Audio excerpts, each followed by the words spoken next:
Hello, and welcome to the Data Quality Council's webinar series. The title of today's webinar is Identity Validation 101.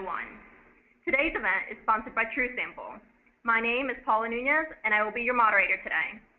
Before we get started, I want to review a few housekeeping items and let you know how you can participate in today's session.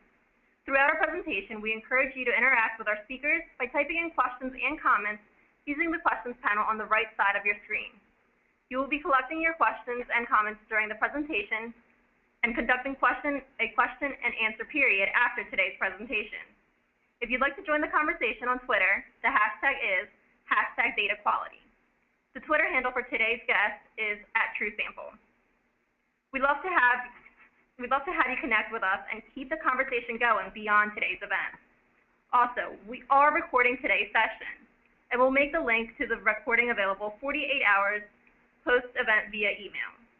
Now, on to today's speakers. Mark Menning was a member of the team that founded TrueSample in 2008 and brings over a decade of experience in global business leadership, corporate entrepreneurship, and technology innovation to his current role as the CEO at TrueSample. He has worked passionately within the business to help bring to its current position as the industry's leading independent data quality solutions provider. Mark graduated from the University of Washington with a double major in marketing and corporate entrepreneurship, and added a certificate in contact management from the University of Washington Extension School. Chuck Miller is president of digital marketing and measurement, and is a senior insights executive and business owner with expert knowledge of the online industry, a former AOL and Time Warner vice president. Miller co-founded Digital Marketing Services, and later served as Chief Research Officer of USAM. Chuck has extensive experience on both the provider and client side of research and insights, including significant analytic work in marketing sciences and leading business intelligence functions. As a recognized thought leader in market research, Miller publishes, speaks about conferences, and leads many industry initiatives. I'd like to be the first to welcome Mark and Chuck to today's event and turn the program over to them now. Mark, the floor is yours. Thank you, Paul. I appreciate it. And welcome to everybody. Appreciate everybody carving a little bit of time out of their day to join us today to talk about identity validation. As I'm kind of kicking things off here and getting us going, I am going to run a poll. And so I wanted to call that out to everybody. So if you're just listening along, take a look at your screen, and hopefully you'll be seeing a poll pop up, and you'll have a chance to answer a little bit about your use of identity validation. We wanted to get a sense, and we'll come back to these results a little bit later on in the webinar, but we also wanted to make sure that Chuck and I had an opportunity to craft some of our comments and ideas and thoughts around identity validation to best suit the level of awareness and use of identity validation that attendees today have. So as folks are filling that out, I'm going to start talking about a little bit of the underlying foundation of identity validation. So looking at some of the early poll results, it sounds like there is a relatively high degree of kind of comfort with what identity validation is. It's something that some folks are using or requesting from their providers. But at its core, identity validation is really the automatic identification of living individuals. And we do that by using characteristics of their real-world identity to verify that they are who they say they are and they live where they say they live. It's really the act of anchoring an otherwise anonymous online profile to a real-world identity. Why does this matter, right? That's the main question that a lot of folks have. And it really has to do with kind of the evolution of the internet, the online, the device kind of evolution that's occurring. And more businesses are operating in a customer not present environment. And it's providing significant revenue opportunities, but it's also introducing a lot of risk to these businesses. So knowing who you're dealing with and making sure that that's a legitimate real person, it can substantially minimize these risks and give you an opportunity to drive more revenue while not having to worry about any of the fraud and those types of things, or at least minimizing that fraud. It's also important to note that as we think about these types of things, the fraudsters are constantly finding new ways to access our products, our services, and really introduce that risk to our business. It's something that at TrueSample we talk a lot with customers and prospects alike to give them an analogy. And the analogy we use is that the idea of fraud in the online space is a lot like a virus. and it's something that's constantly mutating. It's developing resistance to the different drugs and solutions that we put in place to combat it. So it's really important to be continually evaluating your online fraud reduction strategies and making sure that one of those components is enabling a robust identity verification process. That's going to allow you to ensure that good customers gain access, and at the same time, we're deterring fraud and making it harder for them to actually come in. So I'm going to give another kind of 5 seconds here on the poll, and then I'm going to go ahead and close that out and move on. So last chance for anybody that didn't have a chance yet. All right. So one thing that I wanted to talk about specific to today's presentation is the idea of identity validation specifically for the kind of market research, consumer insights industry. There's some nuances and important things to note as we talk about that particular industry and use case scenario that's going to be important for people to understand today. So first and foremost, a good identity validation solution is going to provide a degree of discrimination between good and bad sample. What do I mean by that? So let's take a look at the first kind of row of information on this slide where you see in the bold green there, good identity validation solution. As we move across to the right, kind of in the middle of the screen, you'll see separation in data, and you're seeing two bumps, one that's labeled non-valid and one that's labeled valid. So the idea here is to essentially think of this as your normal bell curve distribution of responses on any given question. And what's happening is when you actually isolate your non-valid identities from your valid identities, you see that that bell curve shifts apart, and now you have two different bell curves. And so there's some separation there. And there's essentially what we're saying is that people whose identities can't be validated and those that can will actually answer questions differently. And therein lies the risk that's involved, because we now no longer have the same degree of confidence in what the right answer is to this particular question. So looking at the bottom row of data, this is the suboptimal identity validation solution. You'll notice that the separation in the two curves is much less pronounced than it was in the top solution. This says that when we're looking at this, that we're not really able to discriminate as much from the non-valid and the valid identities. And so we're not really seeing any lift in data quality when we talk about a bad identity validation solution. So the important thing to remember here is that the idea of conducting an identity validation is really meant in the consumer insights industry to help us feel more confident in the underlying data that is ultimately collected, and thus the business decision that's being made based on that data. Okay, so how do we actually quantify that though? And the way we're going to quantify the risk associated with this identity validation concept is through what we call the risk ratio curve. The risk ratio curve is what's being pictured on the right-hand side of your screen right now. On the x-axis, we're showing the percentage of bad respondents that are in the sample. And on the y-axis, increasing from the bottom to the top, we're showing your risk ratio. So the risk ratio is actually a metric that is designed to quantify the differences that we can see between the identity validated and the non-identity validated sample, just like we were talking about on the previous slide.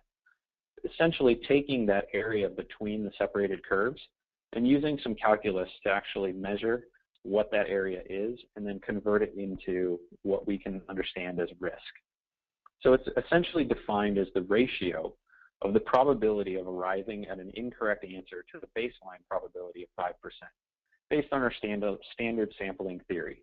You can think of that as basically having a 95% confidence interval, which is an acceptable inherent risk of conducting research against human beings. What you'll note on this chart is if you look at the 20% and then follow that upwards to where the red line is actually intersecting that, you'll notice that with even just the 20% undesirable respondents in your sample, you've already doubled the risk of making a wrong decision. And so it's important to note that huge percentages of undesirable respondents in your sample aren't necessary to put you at a high degree of unnecessary risk.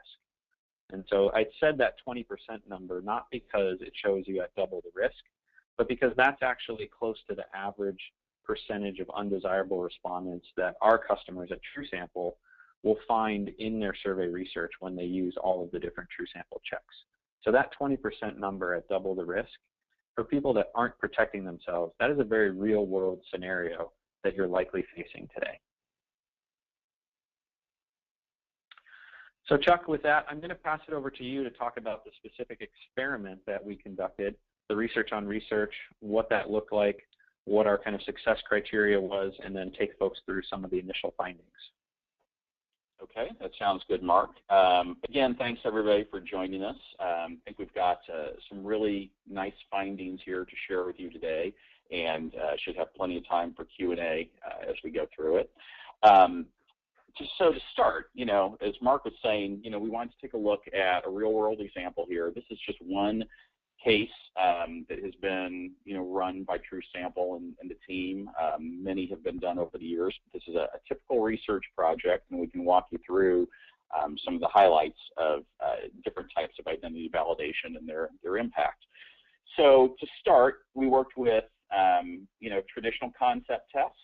It was in the CPG category. It used a standard screener and had, your typical concept testing questions on intent to buy and concept rating attributes. And from this, what we wanted to do was really look at the behavior of different subgroups. So for analysis purposes, what we did was we broke people into 3 groups. We looked at those that were validated through a name and address check. We also decided to take a group of people then that were not validated by that name and address check, but revalidate them or attempt to validate them through a secondary process. And then we also had people that didn't validate through either of the 2 processes. So we've got groups of people here, and we'll be looking at kind of a waterfall effect of what happens when you use one, what happens when you use both, and then what do the invalidated or non-validated people look like. In doing so, one of the things we also wanted to look at was look at subgroups that have unique challenges with validation. So while we collected an overall sample size of nearly 5,000 on this project, we also wanted to make sure that we had decent sized bases for some of those challenging groups. Younger age groups tend to be difficult sometimes. Some of your ethnicities have difficulties, so that was part of the design as well. Okay, Mark, I'm not able to advance. Do you want to advance? Thank you. Okay, so here's just a visualization of the process. So what we did was we took people, we ran them through the name and address validation process. If they passed it, they were considered valid. For those that failed, we ran them through the secondary process, which looked at email address. And what it did was it used a validation source where this email address had been tied to a real-world e-commerce transaction. So it's not just is it a valid email? It's knowledge that this email address has done something that's kind of a real-world behavior. They've purchased something online, so it gives you a little bit more confidence that there is, a real person behind that email address, and so forth. So yeah, I'm going to jump in real quick, Chuck, because there was a question that came in that I think is worth us addressing now, which was what databases are used to validate identities. And you were just starting to touch on that with the email validation, the secondary validation process. And so I thought I might step back and give folks a sense with the name and address, postal address validation databases. That's primarily using credit databases. So your Experians, your Fair Isaacs, your Axioms, things like that, where there's a credit history of some type that allows us to not only validate the name and postal address, but actually be able to link the name to the address, as well as having some history of a name and the various addresses in which it may have resided at. That kind of history of an identity becomes important in an identity validation solution in terms of accurately representing the population and not just being a database of people, but it only represents 40% of the population. It's very important to select databases that have a degree of representation of the population that is appropriate, and that you're not introducing any kind of skew as a result of just underrepresentation of the database itself. And that was fundamentally what led us to introduce this secondary validation process and want to test it, was we felt like in some of those hard-to-reach groups in particular, there was still a degree of underrepresentation in the credit databases. And so the hypothesis was that if we looked at this other database where somebody was spending real money out of their wallet at the time that they provided the email address, the hypothesis was essentially that those individuals, from a consumer insights data quality perspective, would look a lot like the people who were able to have their name and postal address validated in the credit databases. So that was our hypothesis, and we'll show you how that actually played out and those types of things. But that was really the goal there. The one downside and thing to point out here that I think is important is when you think about the fact that we're validating now a name and an email address, there is still some risk there that you have to be very cautious if you choose to use some of these individuals in iHUTs or in-home usage tests. Because again, because you have not actually validated the deliverability of the postal address when they're going through that social check, you just need to be cautious and cognizant of what types of decisions you make and how and where you choose to use some of those people, as well as any additional steps you may choose to take prior to actually incurring the expense of mailing product in those specific types of scenarios.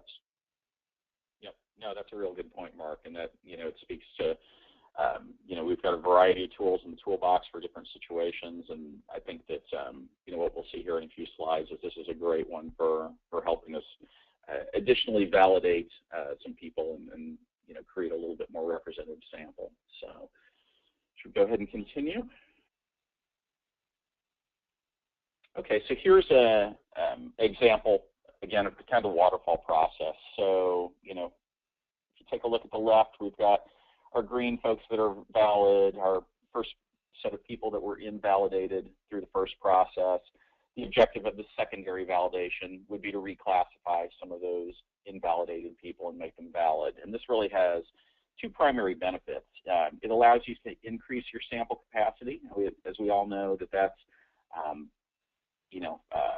something that helps cost, helps productivity, helps the research process all around.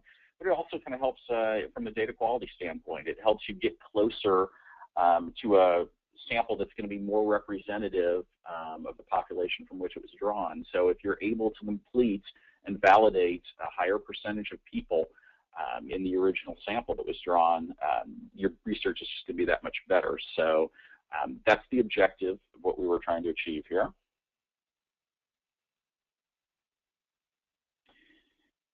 And so in taking a look at it, the success criteria that we would have set to know if it's working or not, is kind of twofold.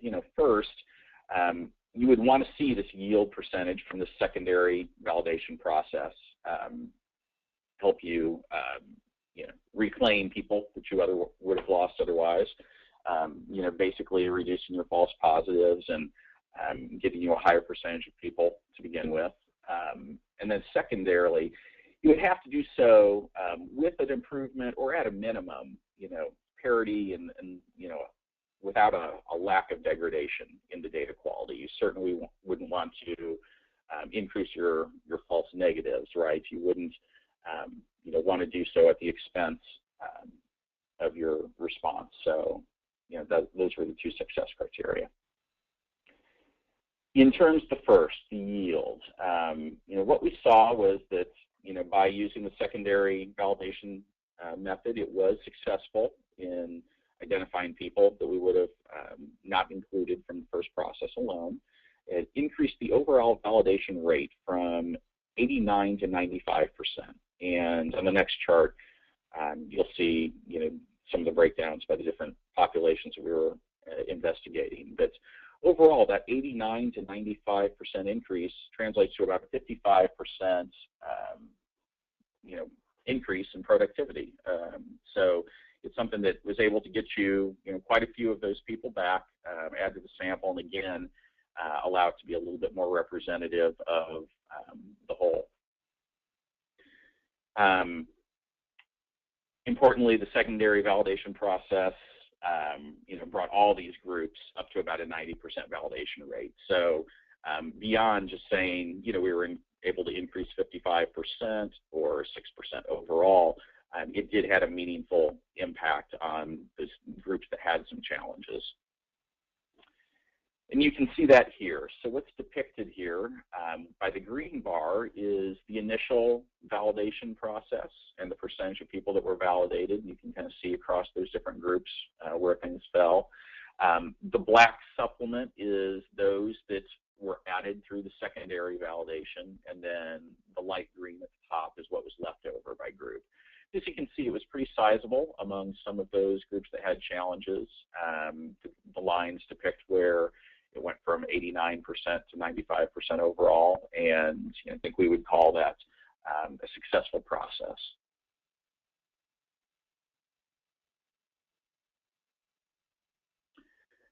So in terms of the next criteria, the data quality, it's something that, when we started with this, what we decided to do is take a look at some scatter plots of all the responses, really kind of graphing things out to see if the groups of people that were invalidated looked the same or different from those that were validated, because obviously if all the responses look the same, then it really doesn't matter. So what we did was we plotted those that had valid identities on the x-axis, those that were not validated on a y-axis, to see if there was anything meaningful in terms of the difference in response. And here, what we were looking for, a key point to make, is that it's not so much the direction of the response, right? It's just looking for a difference. So if we scatter plot and draw a line that kind of represents the distribution, if things fall on the line, then there's no difference, but it doesn't really matter if they would go above or below the line. It would just be that an indication that there appeared to be a difference in the groups. And so what we found was that when we looked at, again, some of these challenging groups, the 18 to 24s, through the name and address validation process alone, those invalids, you can see how they are plotted there, clustered around the line that is representative of the valid responses. We didn't plot everything and do two colors because would be too great. But that line that's drawn is representative of the valid responses. And then so you can see how the invalid people cluster around that. What you can see after the secondary validation is it does show a bit more discrimination. So for those people that were invalidated after the secondary process, you do begin to see a bit of movement off of that line. So that does indicate to you that this group and their responses across all of those concept questions, the attribute ratings, all of those things, appears to differ a bit from those that had valid responses.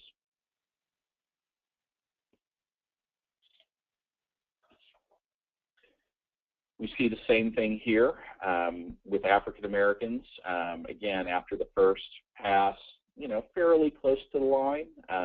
You see a bit of differentiation, but you see more after the secondary validation. So it's something that's, in using that secondary process to further hone and refine those people that you're going to invalidate, it does appear to have benefits to your data. You are sorting out people that don't have the same type of clustering around the norm that the others do. Mark, anything else to add on this? No, I think that's the key points. I think the only thing maybe I would point out there is on the far right, when you're looking at the red line and the green line, that's the risk ratio curve. As you can see, kind of labeled there on the y-axis of those two charts. Conceptually, for folks to be able to understand what's really going on there, is the red line is prior to conducting the secondary validation. That was your risk ratio curve. So you can see it was actually quite flat, meaning that your risk really wasn't increasing much for these groups, because we lacked some of that important discrimination. That once the secondary validation process is introduced, you can see how the slope, essentially the steepness of that curve, increases dramatically. And so what that's now saying is that, yes, you have in fact really properly classified individuals into that valid bucket versus non-valid, and being able to understand those groups with that better discrimination, to understand now if I look at having those kind of non-validated individuals in my survey at different percentages, now my risk is really going to be dramatic because we've properly classified everybody. Yep, that sounds good. Okay, and then one last slide from me. You know, we said that the responses of these folks were different. What we've done in taking a look at things is, you know, in time we've looked at a number of different studies, and what we found is that those that appear to be providing poor quality data, have invalid identities, we can't see as being real, tend to be 3 times more likely to provide poor quality data through speeding. For those that you know, we can't identify as unique, those tend to be 2 times more likely to be speeding. So it's something that, you know, in using these tools to identify people as being real, identify them as being unique, it can have a really meaningful impact on your data. It's something that's, those people do appear to be bad actors in many cases.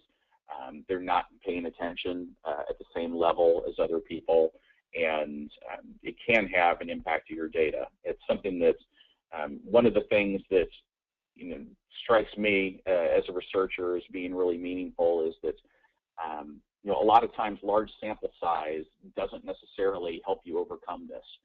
It's something that, you know, actually a large sample size with a very high percentage of bad actors in it can magnify the problem. And, you know, once you have a high sample size and you're beginning to make your decisions based on a smaller margin error and things showing statistically difference, you can potentially run the risk of making bad decisions. That it's something that just increasing sample size and having the same percentage of bad actors in it isn't necessarily going to get you any closer to the right answers. So with that, Mark, I will kick it back to you.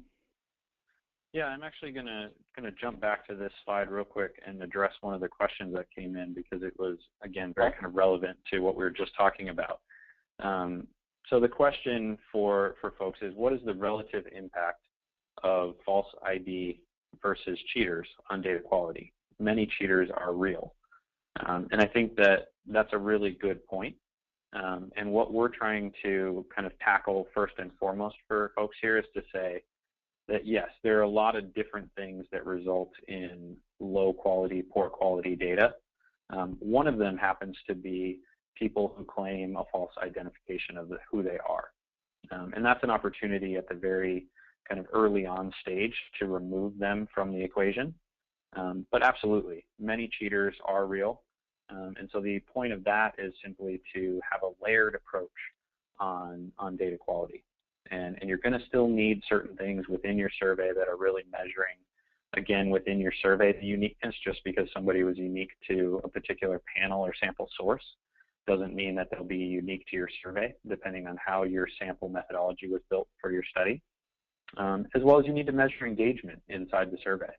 Make sure that those real people are still interacting with your survey event in a proper way, exhibiting the types of good behaviors that you want in order to feel comfortable and confident using their data when a recommendation is being made to a client or to an executive within the organization that was conducting the research. Anything you would add to that one, Chuck? No, I think that sounds good. I was looking ahead to some of the other questions, and you know, I think that you know, some of the other stuff that's being asked is around, you know, why would people claim a false identity in the first place, and what can be done to reduce this, and, you know, can you perhaps manage it through incentive management, that kind of thing.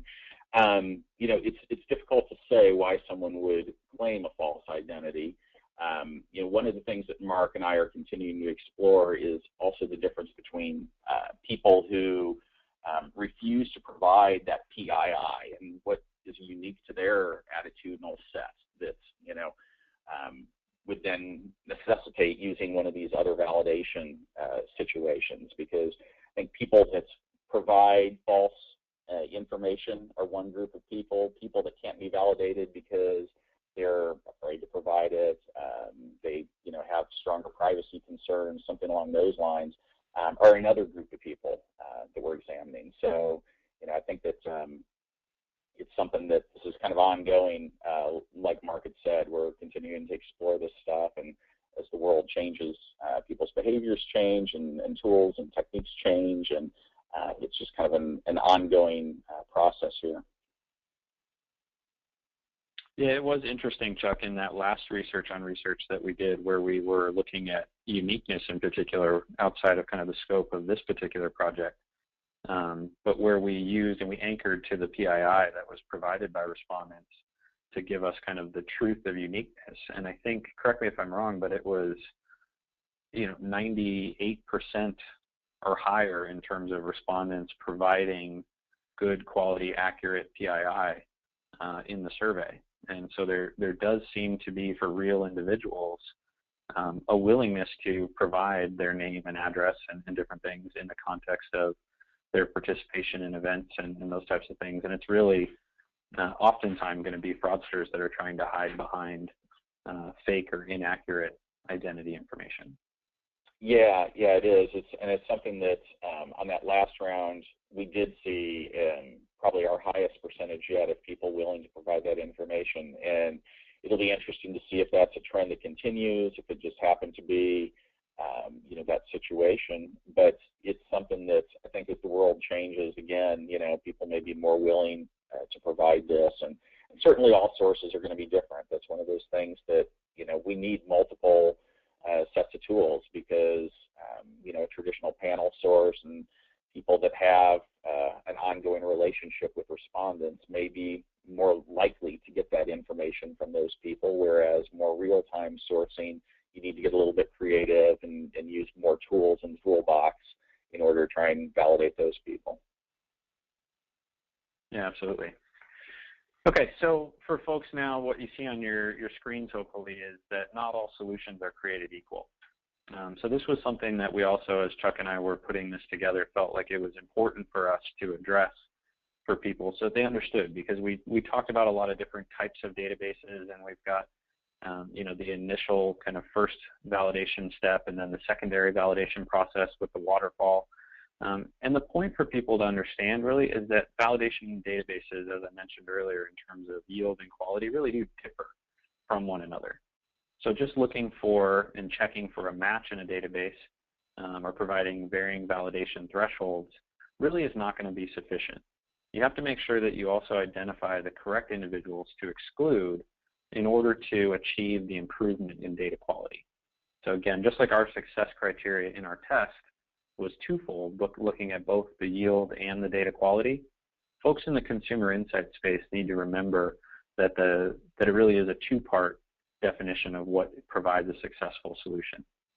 So an example of that, two solutions could have exactly identical validation percentages, or the yield, but they may differ on the actual data quality. So even if both solutions are validating roughly 80% of people and invalidating 20%, the individuals in that 20% could really differ from solution to solution. Because again, this 80% even, we're not saying that we're validating the same people, we're saying that we're validating the same amount of people. And that's very important to differentiate and discriminate as you think about data quality. It's really about the who are you validating versus invalidating, and then not just the how many. So individuals in the non-overlapping region of those validation processes or databases can really cause large differences in data quality. And so the thing that to remember what you're looking for in a solution is that you want to be addressing both that validation percentage and the data quality. Make sure that you're seeing similar research on research to what was presented today, conducted in any solution that you choose to implement for your business. Make sure that you're getting both the yield and the data quality criteria, or having those boxes checked. And you really want your solution to show the validated and invalidated sample are providing different responses. That's how you can be sure that you're actually improving your data quality and really reducing your risk associated with fraudsters being present in your database. So a little bit more information for folks specifically on TrueSample's identity validation solutions. We've rigorously tested to make sure that we're delivering the best data quality. The big box that you're seeing there of the scatter plot, that's the one that we ultimately selected that powers all of our solutions that we offer through APIs to our customers. And then you can see in the two smaller boxes examples of a couple of discarded solutions from all the different testing and things that we were doing. And you can see there that you're seeing good validation rate, so good yield, but poor separation for data quality. And then on the one on the right-hand side, similar validation rate, but again, poor separation and poor data quality improvement. And so thus those solutions were examples of rejected options for our business. So in terms of what we call our products so that people are familiar with these if they see them in the industry or if you're asking for different things from your providers, many of your providers probably do use some of our solutions today. You just have to ask them for it. But RealCheck Postal is our traditional name, first name, last name, and home postal address validation. And then RealCheck Social is the secondary validation process, where again, we were talking about how we use first name, last name, and email address to look in a separate database. So RealCheck Postal, that works in real time and collects and evaluates, again, name and postal address for any type of lead, and then vetting that against third-party consumer databases. And we're able to determine if that's legitimate based on that name and address corresponding to each other. And then RealCheck Social, again, the secondary validation process. It's looking at folks that fail RealCheck Postal. So it is a waterfall, meaning that everybody goes through Postal first, and then the failures go to RealCheck Social for kind of verification of whether or not they were a false positive. And that's all done automatically and intuitively within the system. There's nothing extra that anybody has to do. And again, this looks at the lead's name and email address, and then that's validated against third-party databases, including that e-commerce transaction that we were talking about. There is a full white paper on this for anybody that's interested. The title of that is Do You Know Who Your Respondents Are? Measuring Hygiene Using Respondent Validation. So that's available on TrueSample's website in the News and Resources section. There's also a link here for those of you that when you get the follow-up materials, you'll be able to click this link and it will take you right there, and you'll be able to read that full white paper if you're interested. So I believe that's everything that Chuck and I had today. So Brian and Paula, I'm going to turn it back over to you. I think we're going to move into the official Q&A section of the webinar now, and I think one of you is planning to moderate that, so I'm going to let you take it away. We are certainly going to try. Can everyone hear me now? Yes, we can hear you. That's excellent news. Okay, guys, we do have a few questions for you, and I would like to begin with question number one. And question number one states, what about people who use multiple email addresses? What about young people who move around a lot or have temporary housing? Yep, I think I'll take it first, Chuck, and then I'll let you chime in with any thoughts too. So multiple email addresses, absolutely something to be cautious of for sure. It's going to be a question of what is the email address that they used when they were conducting that e-commerce transaction, right? That's going to be key to us being able to find a real-world example of where they exist. If it's just an email address that they don't use for anything other than survey taking, for example, actually tying an email address to a real person without something like an e-commerce transaction or something like that is actually very, very difficult. And that's why we chose to anchor ours to something else that gave us a degree of comfort in the realness of that person. And then again, as it relates to the younger folks that were moving around a lot, temporary addresses, different things, they were one of those core groups. If you remember the slide with all the different bar charts showing the validation rates of the key demographic groups, they were underrepresented when we were just doing a consumer credit database type of validation process. And the hypothesis was that we could and needed to recapture some of them through the secondary process. And again, this is what this entire research paper was all about, was showing the proof that that was the case and that we were no longer artificially underrepresenting those groups relative to other demographic groups. So it brought all the average validations in line with each other. Yep. Awesome. Yeah, and that's exactly what I would have said. I would have said that, it's the use of the multiple tools and actually, if you think about, where the world is and multiple devices too, there's, not to go off topic, but there is a role for digital fingerprinting and identifying people as unique as well. So, the whole thing in concert kind of works together to help you get to, is this a unique person that I've got in my survey. Awesome. Thank you very much. Question number 2. When you balance the cost between fraud detection and quality improvement with the loss of some subpopulations that cannot be validated, which adds more value? I think that's a great question, and it's one that I encourage people to always be looking at, is what do they consider to be the cost of making an incorrect decision on the data that they're using? What's the impact to their business?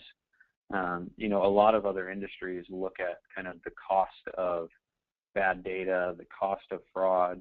One example would be the online advertising industry. They self-calculate a cost of fraudster activity and bad data at upwards of $7 billion.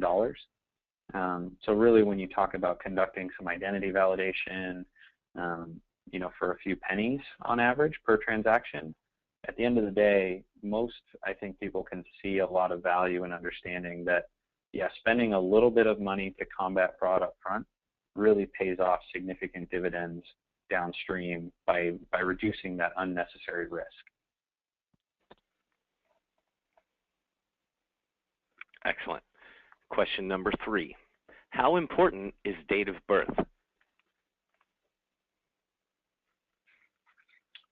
I'm going to think about that one. I'm going to put you on the hot seat, Chuck. You want to take that one first?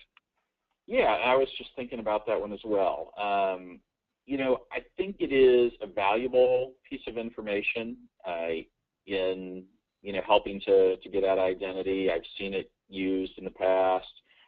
The one thing I can tell you is that I've been surprised in a lot of the research I've done sometimes at how inaccurate it can be. It's something that, one of the ways I've kind of looked at data quality sometimes in the past is consistency of answers, within a survey and at the beginning, at the end, and things like that. One of the approaches I've used is to ask people to give me their stated age, type it in numerically at the beginning, and then at the back in the demos, also give me the month and year that you were born, trying to look for consistency there. One of the things that I have found is that some people that would otherwise provide really good data during the survey tend to get lazy on the drop downs that we use online for putting in your birth year. And it grows with age. It's something that once you get into your 40s and 50s, you're less likely to want to scroll all the way down to enter your birth year. So, that's kind of anecdotal, but it's something that, I think that it can provide value, but, more and more, it's something that, I've seen people who are otherwise good respondents, not answer completely or correctly and consistently. So I think it's, a piece of the puzzle certainly to be looked at, but, I don't know that it's necessarily a necessity. Yeah, I would say I see a lot of value in it as it relates to alcohol and tobacco-related research too, where there are some government regulations on, age where a person can be buying and legally using certain types of products and those types of things. Yeah. I personally have not seen a lot of additional value to that particular data point outside of where there are some legal regulations around age. Okay, great, gentlemen. We have just a couple more. How do you get around the phone book problem, where online sources are providing names and addresses? Yeah, and that's where it requires, again, that layered approach. That's a phenomenal question. It's one that, we get from a lot of people, and it's a concern for folks.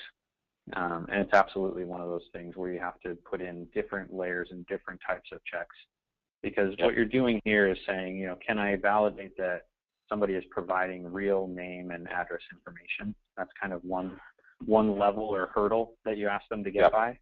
Then you layer in some different things like GeoIP. GeoIP, where that a person seems to be located from at least the country where you expect them to be. Layer in some GeoIP-based rules about the device that's being used. Do you have a match between the language that your survey is in and the operating system of the device that the respondent is trying to access your survey from? Similarly thing, you can do language settings within the browser that they're actually accessing your survey from, and what is an acceptable language for that particular GeoIP. Oftentimes you'll have a couple of languages that are acceptable for a GeoIP. Example being the US, where we would accept in general English or Spanish as kind of official languages for a US GeoIP. But similarly, if you think about places like Switzerland, you're going to get German, French, maybe one other type of thing. But there's all these kind of complex layered business rules that really become very important, and identity validation is an important one, but absolutely it's not going to be a silver bullet, because there is no silver bullet in kind of this fighting fraud, reducing risk type of space. And it's really about putting all the different tools together and sequencing them in a sensible way that give you appropriate cost controls for your business, gives you the leverage to understand how and why you're doing something, and then gives you the layered protection by combining some of these in a kind of intuitive order that allows you to say, let's try to put less expensive checks up front and then whittle out people so that we're only focusing our most expensive checks on the people that have passed everything else. Yep.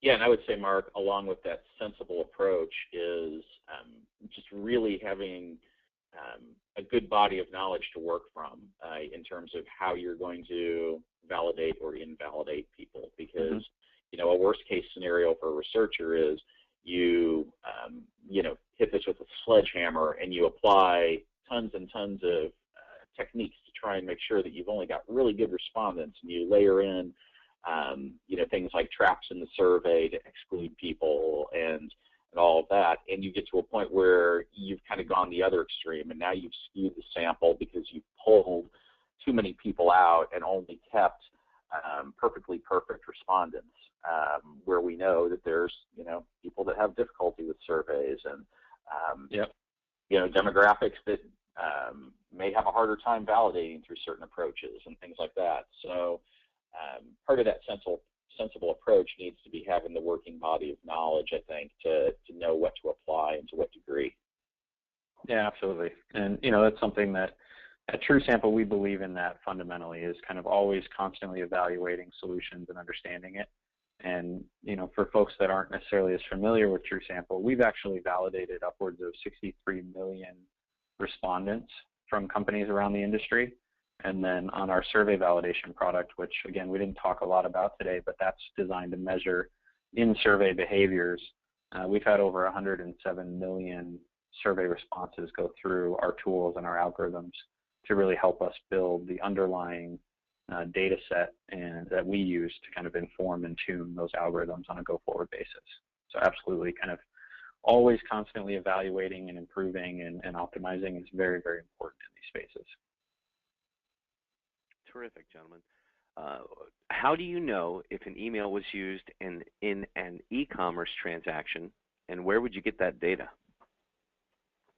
Well, I can't say exactly where it comes from. It's a little bit of the secret sauce, but it is a third-party database that we connect to via APIs on the back end, and we leverage that data in our algorithm to make a determination about whether or not somebody is real or unable to be validated. Okay, great. I have one more for you. And question 6 is, why do you see a higher rate of fraudulent respondents ages 18 to 24? I don't know for sure that we said anywhere in here that we saw specifically a higher rate of fraudulent respondents of that age. We certainly saw some lower validation rates in 18 to 24-year-olds. So again, the idea of valid, invalid, and fraudulent. There's a correlation between invalid and fraudulent, but just because somebody's invalid is not guaranteeing that they're fraudulent. I think that is important to differentiate. Right. And then some of the underrepresentation of those individuals in consumer databases and different things where, a lot of their activity, even at that upper end of that spectrum, can still be happening on a parent's account and different things depending on different things. That tends to lead to a lot of their underrepresentation because they haven't established a full kind of real world existence for themselves yet and haven't really started to build their credit history and those types of things. And so that's why we have to tap into some of those other databases where we hope to find some representation of those people. Yeah. Yeah, and I think that's something that we're seeing is getting better. I don't know, those of you that know me and have seen me present in other places may remember many years ago me standing up in the early days of identity validation saying we need to be really careful what we were doing and cut out some of our approaches because we were invalidating too many of the 18 to 24-year-olds and some of the ethnicities and things because at that point in time, a lot of the databases weren't as complete and sophisticated. And like Mark said, a lot of these people haven't developed their credit histories and made themselves available through that one approach. And so, I think today we're in a much better place. We're seeing that by applying multiple approaches, using different types of identity validation, using some of the other tools to make sure you've got unique respondents, we're in a much better place.